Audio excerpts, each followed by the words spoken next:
Welcome to 5 Minutes of American Literature. We continue this week's doubleheader with the second major cultural phenomenon of the 18th century, the Great Awakening.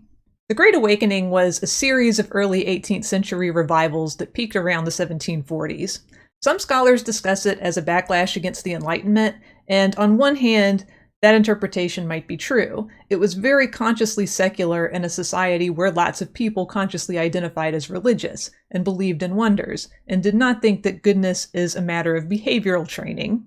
In 18th century British America, the Enlightenment perspective took root mostly among the educated or socially mobile, men of trade or business who had a wide network of contacts, who had reasons to keep up with current events, and who had cultivated a lot of acceptance of different creeds in the process. For people who did not move in those circles, the Enlightenment could look like the world moving away from God. On the other hand, other scholars don't consider it an accident that these movements unfold at the same time, because a lot of their features overlap. Like the Enlightenment, the Great Awakening emphasizes individual growth, self-improvement, community, public service. However, we see these priorities expressed in an overtly religious way that harkens back to the Puritans' belief system. Since they were no longer as dominant as they were in the 1600s, British America of the 1700s was more religiously diverse, but still heavily populated by people who identified as Protestant and who were already primed to see self-improvement as a conversion experience. Enter the evangelical mode of worship that exploded in popularity in the early 18th century, when evangelical services and ministers began attracting huge numbers of followers from all walks of life.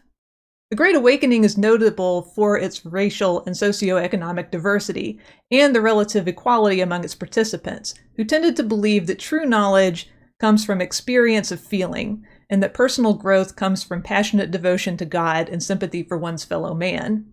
Charismatic preachers traveled through the colonies and preached in open fields to whoever showed up. And the proliferation of newspapers in this period helped several of these preachers become celebrities. George Whitefield, one of the most famous preachers of the Great Awakening, held revival meetings that were attended by thousands of people. Most of this movement, however, took place in small, independent congregations and mission work and personal testimonies of faith that were published for the masses. To illustrate, let's look at the work of Samson Occom. Occom was born among the Mohegans, converted to Christianity at the age of 17, and left home to study English and biblical languages for several years with the New Light minister Eleazar Wheelock.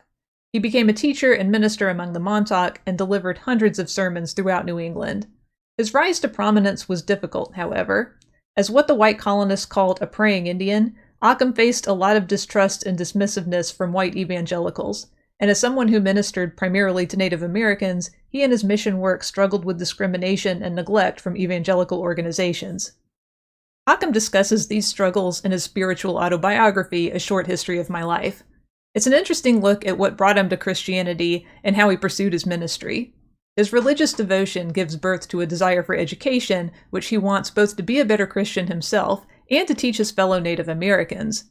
The nations of the Northeast had suffered a lot of conflict, displacement, and poverty since the British had arrived, and Occom had long believed that education offered a spiritual and intellectual enlightenment that would help indigenous communities effectively advocate for themselves. However, he never gets the support that white missionaries get, which he attributes to anti-Native prejudice among white evangelical leaders, and his narrative ends with a sad acknowledgement that he can't rely on his brothers in Christ as much as he should be able to. Occom's sermon at Moses Paul's execution touches on some of the same themes of suffering, betrayal, and Native identity, but in his role as preacher, he addresses them in a surprisingly optimistic way given the circumstances. He starts with the boilerplate assertion that sin is death and Christ's salvation is love and life. However, when he turns to apply these premises to the condemned Moses Paul, we can really feel the hope and sympathy and sense of common humanity that motivated Paul to invite Occom to preach at his execution. Occom essentially tells Paul, "Bro, you have really screwed up. You are standing at the gallows about to die, but as low as you have sunk, your life does not have to end here." And then he tells the rest of his audience, "Don't look down on this man, for we are all frail, dying creatures who struggle with sin. Regard him as an example, and work to be more than your choices have made you so far." These are the themes that drew so many people to the Great Awakening. The idea that we're equal in sin, death, and the eyes of God, and the idea that you can always become a better person simply by opening your heart. They were especially attractive to the downtrodden and the marginalized, who didn't have the charmed life of a Benjamin Franklin, and therefore didn't really see themselves in the Enlightenment. As always, thank you for watching. Let me know if you have any questions, and happy reading. Don't let hard text get you down.